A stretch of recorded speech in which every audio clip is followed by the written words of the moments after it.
Dnes som telefonoval s predsedničkou Európskej komisie, pani Uršulou von der Leyenovou, a venovali sme sa dvom témam. Prvá téma bola tarify, clá, ktoré sa na nás valia.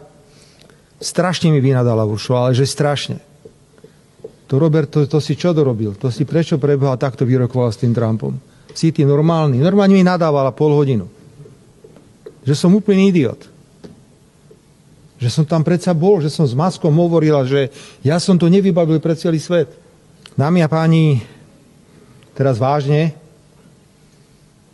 čaká nás 2. apríla veľké prekvapenie, o ktorom ešte nevieme, aké bude veľké. Len všetkým tým mudrlantom chcem povedať, že ani zďaleka sa necítim taký silný ako francúzsky prezident alebo čínsky prezident.